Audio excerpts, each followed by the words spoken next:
You're listening to Season 2 of Conversations with Kathy, the podcast for women who are looking for a place filled with honest conversations, tangible takeaways, and new perspectives on life, love, and everything in between. And I'm your host, Kathy Ann Roach. Let's jump right in. I stumbled across a story on Sarah Inglefield last year. She had just been promoted to the CEO position of Ogilvy Caribbean, and I found her on TikTok and sent her a congratulatory note. It seems like we were meant to connect, for since then we have become great TikTok friends, and I look forward to her daily "Hello beautiful people" inspirational videos.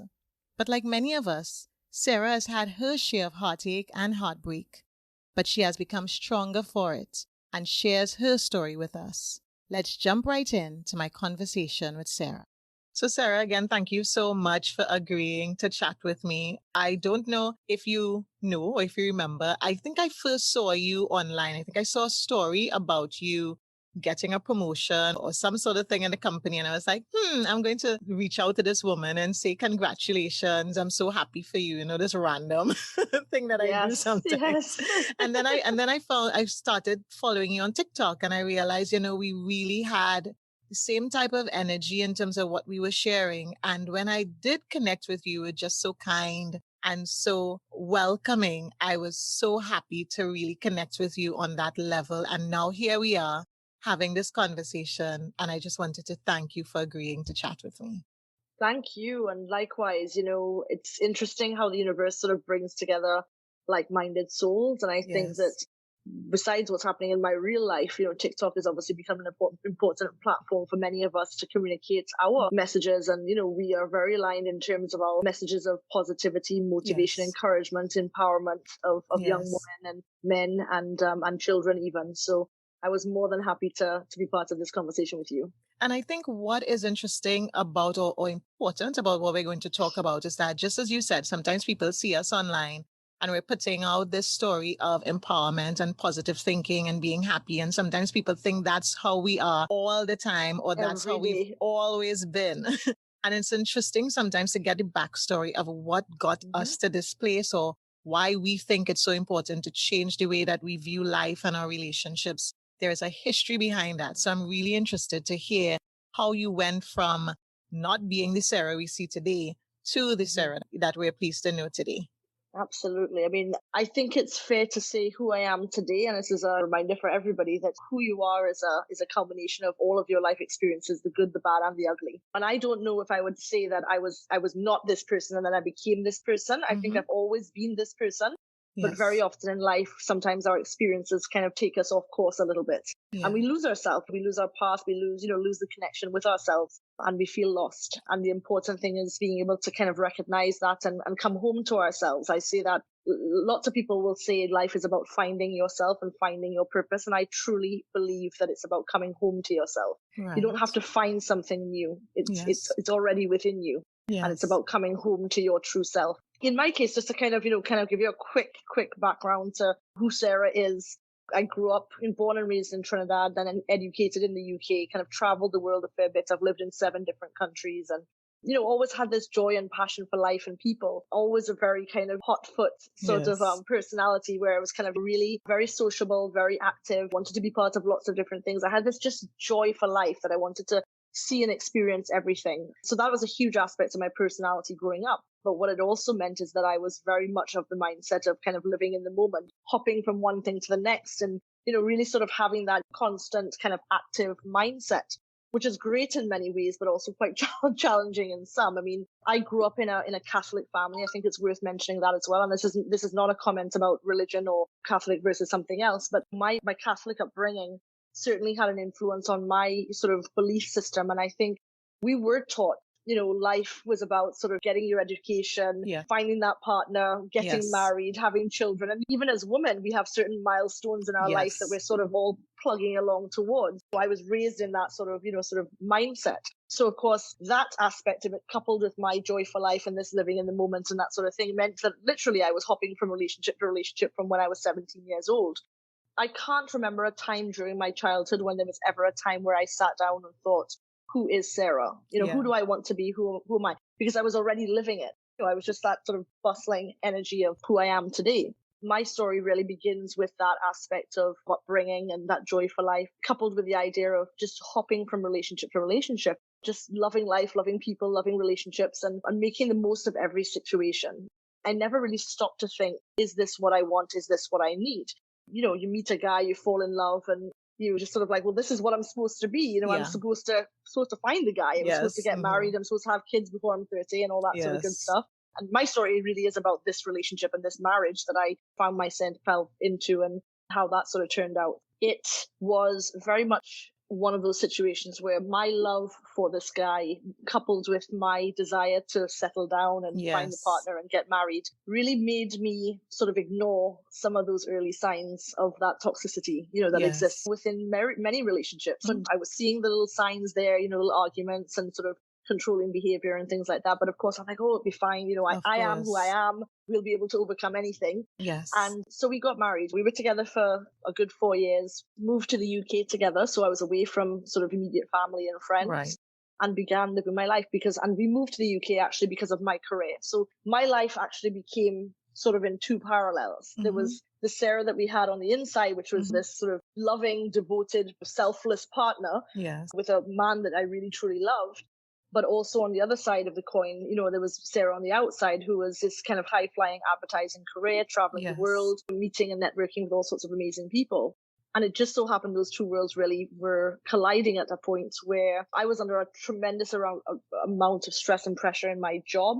At home, things were not happy because I was in a difficult relationship. My now ex-husband was very, very toxic, very narcissistic, all of the typical signs of narcissism, and in fact, an extreme case of narcissism.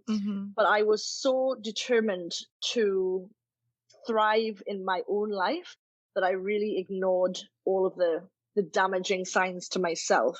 Right. So lo and behold, we were together for, almost 10 years. And lo and behold, of course, I lost myself along the way. Really found myself in quite a depressive situation. Home was not a happy place for me. So I was throwing myself into work, into life, into traveling, etc. And lots of tears. I feel sad when I think about the version of Sarah that was living in that situation, because, Katy, there were times where I would literally look at myself in the mirror. And, we talk, you and I both talk a lot about positive affirmations and sort of speaking, breathing life into yourself. In those years, in my darkest days during that marriage, I was doing the exact opposite.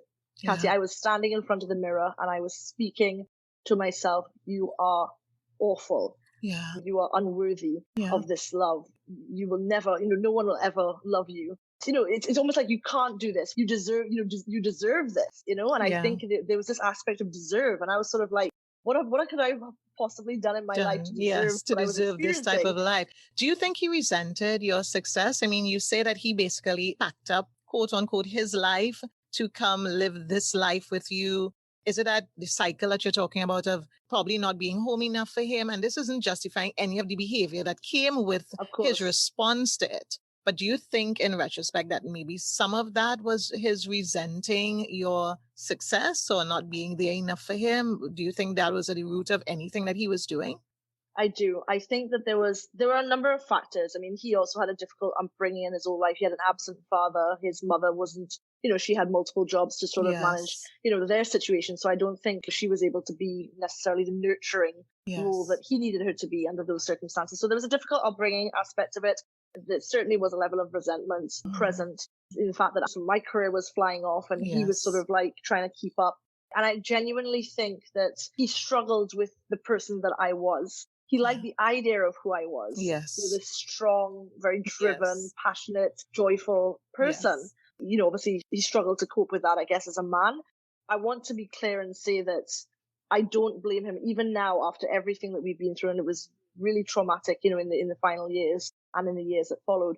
But I want to make it clear that I actually, in retrospect, and this is part of my healing, I don't blame him for anything that happened. Despite, yes, he's narcissistic and he has his own journey to kind of, to go through to deal with that. But I actually, looking back on that situation, and I know a lot of people would think differently about it, I don't blame him for that situation because I we as individuals, we as women have a responsibility to ourselves as well. He did not do that to me. He didn't do anything to me, in fact.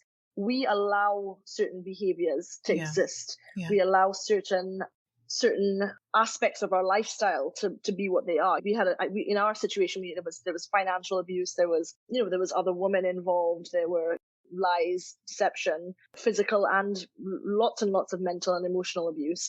So there were many different aspects of it. But again, looking back at that situation, there were so many opportunities along that way that I felt that I could have, at any given moment, if I had the strength and courage to do it, I could have dealt with it. And you think, and that is, of course, because you're looking at it in retrospect, because in the moment, I can imagine how you would have fought to try to live these two lives, basically trying to be what he wanted you to be, as well as feeling responsible for your job and everything else and everybody else that was depending on you to show up.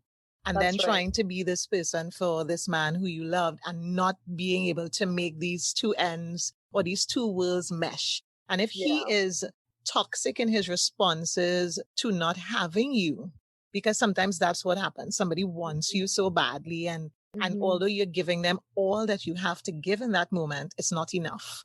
So their response is very toxic and makes you feel even worse, and you're trying and trying and can't ever meet it. So I couldn't be everything. I couldn't be everything. And I no matter how much my personality and my spirit, no matter how much I fought to be everything for everyone, him, outside, everybody, I couldn't. And unfortunately, it caused like I said, I began to break down. Yes. But the one aspect of it that I think is a huge component of it that, again, in retrospect, I see how much of a role this played in the scenario was guilt and shame.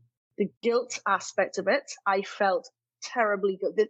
I could not even entertain the thought of leaving this man because the guilt of just sort of abandoning ship, remember, I'm coming from a Catholic upbringing where marriage is for life and all these sorts of good things. The guilt of abandoning ship for a man who he clearly was not in his best place. So what, I'm better than him now? I'm too good to stick around and make this work? So there was a lot of guilt involved, and there was a huge amount of shame involved because, of course, the other aspect of these things that I'm sure many women could relate is that I wanted no one to know what was happening on the inside. So, of course, we were the picture of the perfect couple on the outside, sort of two very good-looking people, very sort of very social, very happy, out and about, traveling, doing great things together, and involved in business together even. So the idea of me actually turning to someone and saying, you know what, we're not happy, this is breaking down, and I don't know if I can do this any longer. I did not, for many years, I didn't even allow that thought into my mind. So that was eating me up on the inside, added to then, of course, his toxicity and those narcissistic tendencies, because he was piling on the guilt and, and so on as well. So I just powered through, I powered on. Now, this is where sort of, the turning point sort of began to happen for me, because I was reaching that point of breaking. There were lots of tears. I remember myself sitting on the bus going to work in London, tears streaming down my face. Of course, wipe them, step into the office, and of course you're a different person. Of course, So the mask goes on, and you're in your best game, and you power through all these very powerful meetings, and sort of great work was taking place, award-winning around Europe and things like that. But ultimately, I would step back on that bus or step back on that train and be fearful to put my key in the front door to walk into my own home. And it's horrible because as a woman, I myself have done that on many occasions. Like you say, you come in, you're crying in your car, you wipe those tears away, you put your face on, and nobody's wiser. Nobody knows what you're going through. And just like you say, we don't want to tell anybody. And it's not easy to walk away. Even though you've said, I look back now and there were so many moments when I should have, but for some reason I could not have. I could not have. I couldn't. So where things started to change for me was actually not by my own doing, to be fair. It was actually, I got an opportunity from work through my job to go and spend a year in Asia. Right. So I jumped at the opportunity, to be honest with you. I knew nothing of Asia. I knew no one in Asia. But I was like, coupled with my, joy for life and my passion for travel and things like that, and people and cultures, I was like, great, let me go. So I took the opportunity to go to Asia. He actually came out with me initially just to kind of get me set up and things. And then he moved back to London where we were based.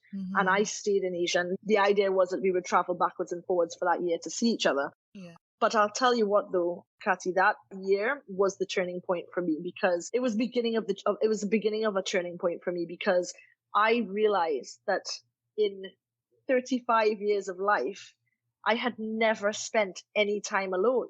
Right. So being in this foreign country, taking up this new job with no one that I knew, sort of meeting new people and living in an apartment, a tiny little apartment in South Yes. Korea, for some people that might have been absolutely terrifying. Mm-hmm. For me, it was the most liberating experience. I was sort of sitting there going, this is literally the first time I'm alone with my thoughts. Yeah. This is the first time I am being forced to think about, what do you want to eat, Sarah? Where do you want to go?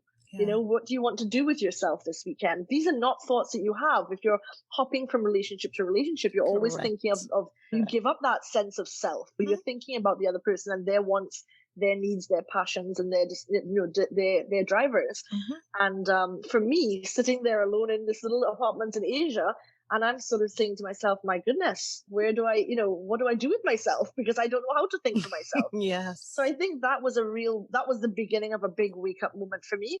So in Asia as well, in South Korea, I was blessed to be living very close to quite a number of Buddhist temples, which Okay. sounds bizarre. I've never known anything about Buddhism or anything like that. As I said, I was raised a Christian, a Catholic, and Yes. that's all I knew. Mm-hmm. But because it was right there, and because I was alone in this country, of course, you sort of want to do all the local things. Yes. And I sort of started spending, just sort of visiting Buddhist temples and sort of understanding what that was all about, and really beginning to understand spirituality in its broader Yes. sense. Yes. And for me, that's where things started to change, because I would go, I would be very busy with my work day during the day, and I would literally go in the evenings and sit down at one of those Buddhist temples and Yeah. just be present. Yeah. And I'll tell you what, it was absolutely life-changing for me. That was the beginning of the life-changing thing. Yeah. And it was in that time, sitting alone in those temples in Korea, that I said to myself, right, you're not happy. It's time to Mm-hmm. face this. What are you Yeah. going to do about this? Mm-hmm. And I really had that moment where I really came to myself and I said, you know what, Sarah? I accepted that this could go. Whereas before I was like, this, we had to stay together and we had to make this work Yeah. under any circumstances. Mm-hmm. Those moments, in those quiet moments, I was able to sort of accept that it's going to be okay, and it can go one of two ways. We're either going to make this work. I'm going to come back home to the UK where we were based. Yes. You're going to come back home from this year in Asia, Mm-hmm. and you're going to, put your all into sort of making this work. Yes. And then if it doesn't work, there will be a split, and yes. either scenario is going to be okay. And so the acceptance of that was a big first step for me, because like I said, that wasn't even a thought that I could possibly entertain in my mind. So of course, time in Asia wraps up. I'm now heading back home to the UK, and we sat down and we had that conversation. So of course I come back, he's now seeing this more confident, yes. peaceful person, which of course made him really anxious, which so I have to say, the conversation I had with my husband at the time was, we're not happy. Neither one of us are happy right now. We need to do something about this, but I want to give this a year. Let's both really commit to a year of working through these issues and learning to love each other again, or love ourselves again. And let's see what happens. And he sort of agreed to it, but of course very quickly realized that he was on the back foot now, because he didn't have that sense of power and control over me. And so things got very bad very quickly, from that perspective. And whilst I committed mentally to a year of being back home with him, I actually only lasted probably about 2.5 months. Wow.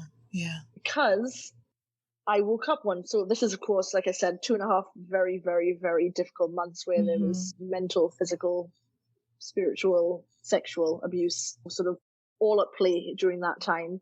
And I was in a really bad place, and I loathed myself as a woman. I loathed myself as Sarah. And I'd lost my way in terms of, sort of what was I really doing? How was I ever going to get out of this? Now, what I would say is that there was always a part of me that knew that I would be okay. I just didn't know how. And I simply remember going to sleep one night, because we were sleeping in separate rooms at that point. I remember going to sleep one night, crying my eyes out, and saying to God, I don't know what I'm doing here now. I need you to take the reins. I need you to guide me, lead me, and I will follow. And I went to sleep that night, And Cathy, I woke up the next morning at 5 a.m. Never woken up at 5 a.m. in my life. I'm not an early riser. Yes, yes. I was woken up at 5 a.m. in Mm. the pitch black cold of London with something that I cannot describe as anything other than the voice of God speaking to me. It wasn't a voice on the outside. It was a voice very, very loudly and very clearly within my spirit that said, today is the day you're going to leave him. Yeah. So you can imagine your girl sitting up there going, what madness is this? Leave who? Leave where? Where am I going? Yes. Yeah. You know, where am I going? I have no plan. I have not even, this is not like, are you mad? You know, I mean, this is me telling God, I mean, are you mad? And what's wrong? Like, what's up with you, you know? And again, today is the day you're going to leave him. Get up out of this bed, pack a bag, and leave this house now before sunrise. And I said, what? So, of course, I mean, who are you to argue with this very strong, very powerful spirit that is within me? I got up and, of course, in my panicked state, start to sort of pack a little bag and so on. And he's sleeping in the other room. So, of course, I'm shuffling about, trying to move quickly, pack up my things. And I start to scoot down the corridor. But, of course, he hears a noise. Yeah. He sees me coming out of the bedroom with a little backpack on my back. Yes. And he wants to know where I'm going at 6 o'clock in the morning. Yeah. And I had to, I panicked and of course had to tell him that a friend of mine, at the time, about, she's having some trouble. I need to go and see her. Yes. She just had a baby and she needed some help. Of course, I'm giving some kind of story just to kind of get out of the house. Yeah. He didn't buy it, but he let me go. And I left the house. And the entire time that I was speaking to him, I was hearing that voice, who I call God, was saying to me, don't communicate, just walk. Don't communicate, just walk. So, of course, I'm there fumbling with my words, trying to say something and get out of the house. Left the house and, of course, immediately broke down, lots of crying, shaking, very, very fearful. I walked down to the street and, Cathy, I realized in that moment that I had not taken my wallet. Right. So I am now faced with a situation, weeping in the street, saying, well, I can't get very far without a wallet, And this is where I tell you, the voice again, that same voice inside of me saying, don't go back inside. Yeah. Don't go back inside. But your girl is like, well, I can't leave here without a wallet. I can't even get on the bus without a wallet or a taxi. Yeah. So I turned around and I went back inside. And you can imagine the situation that played off, because at this point now my ex realizes something is happening. Yeah. I walked back into the house and it got very physical, because at that point he didn't want me to leave. He realized that I was leaving and he didn't want me to leave. And that was a time where he held me up against the wall and he tried to choke me and sort of was directly speaking into my face and my eyes. You will not leave me, and you will never leave me. And if you're not going to be here, then neither of us will be here. That sort of conversation. Yes. Oh God. And it was terrifying, and I was very scared. I couldn't breathe and all these sorts of things. And even in that moment, I closed my eyes with him physically holding me. I was in physical pain and also traumatized. I closed my eyes and I still had that voice inside of me saying, you will not die here today, Sarah. Yes. You will get out, right? Yeah. And that peace that came over me, even in that moment, it's almost like watching yourself in a movie, And I think that's where faith comes in, Cathy. It's where you say to yourself, no matter what situation you're in, no matter how traumatizing it is, no matter how scary, no matter how uncertain it is, if you are able in that moment to just let go and put your trust in God and say, God, I don't know what this is and I don't know how I'm going to get out of it, you'd be surprised at the miracles that could happen. Yeah. And so I, was able to actually push him off of me and say to him that I need to leave. Yeah. I just was I need to leave right now. It doesn't mean that it's over, but I need to leave right now. And I just grabbed the wallet and walked straight back out. And from the moment I left the second time, I thought I would have been in a hot mess. To be honest with you, I thought I would have collapsed, been traumatized for life. And I thought that would have been it for me. But I have to say that the peace came over me. It was like an abundant love. And that's why I Yes. say this could only be, for me, it could only be Yes. that universal sort of love, Yes. that source, Yes. source energy just consumed me. Yeah. Walking down that road to trying to find a taxi to get myself to a friend's Yeah. house that I haven't even told that I'm coming. Yeah. The level of peace and love that filled me on that morning, that 7 a.m. on that morning, alone in London, I knew that I was going to be okay. Okay. And I knew that all God needed for me to do was to take the step Yeah. to get out. Yeah. So that was, for me, a big emotional sort of turning point where I chose, because I'm sitting in that taxi, sort of heading across to my friend's house. I knew I would never go, for sure, I knew I never was going to go back. That was the end of it for us. Yes. But I said to myself, right now I choose life. Mm-hmm. I choose life. I choose myself. Because very often in these situations, we know we are dying inside. I was dying inside. My spirit, my light was dimming. I wasn't seeing my friends. I had blocked off my family. I had stopped communicating with people because I didn't want to have to lie about what was really going on. So, you put that mask on and you're too busy to take calls or to meet up with anybody and that sort of thing. And I was dying inside, and I sat in that car on that day and I said to myself, I choose life. Yes. I know this is scary. Everything is uncertain. I can't bear the thought of having to go through a divorce and the shame that comes with that and all the rest of it. But I choose life. And that's the decision I made on that day. I chose life. I find for the women that I've spoken to, myself included, a lot of the things that keep us stuck comes from a variety of places. Like you say, there's self-love, lack of our own self-awareness, but there's always this underlying thing of what religion or society teaches us about what we're supposed to do, and we stay stuck. That truly keeps us stuck. So as we talk to a new generation of women, because I also don't believe that as females, we should go all the way to the other side that says, well, we don't need a man and we treat men poorly. At all. But it's like, what would you say to a young woman in terms, like you said, there were things that you could have seen or you should have paid attention to. What would you say to a young woman listening who is, let's say, new to relationships? What are some of the things that she should look out for? Because I would interject on one thing you said, that space in between relationships. When one relationship ends, the importance of taking time to figure out who you are and what you want.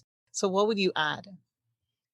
There's a couple of things I would add, and it's such a great question. One of the most important things that I learned late in life, and I wish I'd learned as a teenager, and this is what I talk to my teenagers in the Happy Healthy Kids program about, which is that we receive information, guidance from a lot of different sources when we're young. Obviously, when we're very young, it's our parents. Our parents are guiding our decisions and our actions.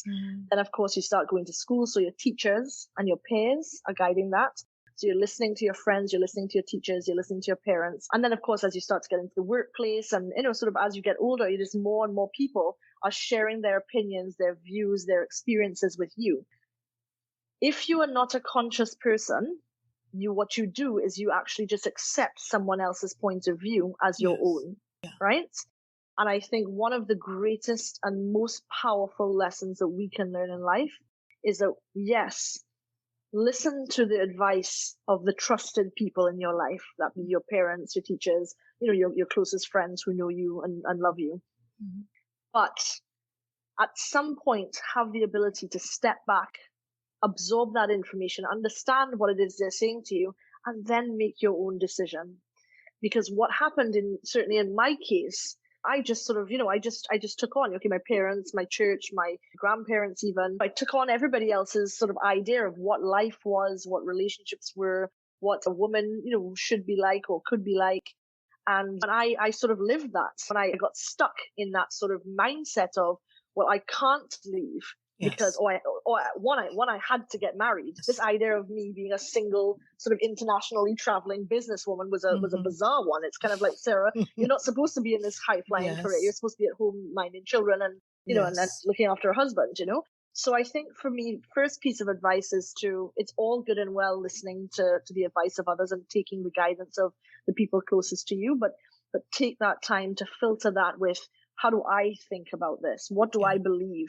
and what's best for me. At the end of the day, we have the right and the ability to decide what's best for our own life, regardless of what the people around us are saying and doing, or worse yet, what the media is saying and doing. And then the second piece of advice I would say is trust your instinct.